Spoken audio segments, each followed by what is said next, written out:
আংশিকভাবেই দেশের আবহাওয়ায় আমূল পরিবর্তন সংঘটিত হয়েছে।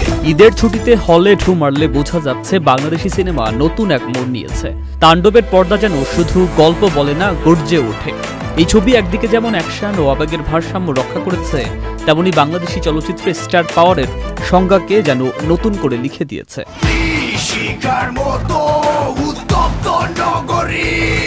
সিয়াম আহমেদের ক্যামিওর লুক ইতিমধ্যে সামাজিক যোগাযোগ মাধ্যমে ঝড় তুলেছে। এক চোখ পুরো সাদা, রহস্যময় এক্সপ্রেশন ক্ষণিক উপস্থিতিতেই কুড়িয়ে নিচ্ছেন দর্শক প্রশংসা। অনেকে বলছেন এরকম ভয়ঙ্কর সুন্দর সিয়ামকে আগে দেখিনি। ছোট চরিত্র হলেও ইম্প্যাক্ট তৈরি করতে কতটা দরকারি অভিনয় দক্ষতা, সেটার দারুণ প্রমাণ তিনি। ওয়ালটন আবারও মিলিয়নিয়ার অফারে ওয়ালটন ফ্রিজ কিনে আপনিও হয়ে যেতে পারেন মিলিয়নিয়ার। আফরান নিশো যেন চরিত্র হয়ে ওঠার আরেক নাম। তার লুক, সংলাপের টান, দৃশ্যায়ন সবকিছুতেই ফুটে উঠেছে একেবারে অন্যরকম এক নিশো।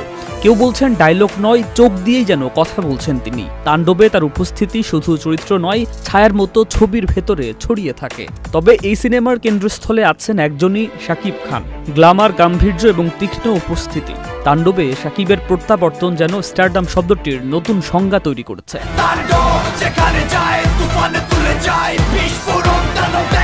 তরুণদের পাশে দাঁড়িয়ে তিনি যেমন দৃশ্য দখলে রেখেছেন, তেমনি দেখিয়েছেন কেন এখনও তিনি ঢালিউডের কিং।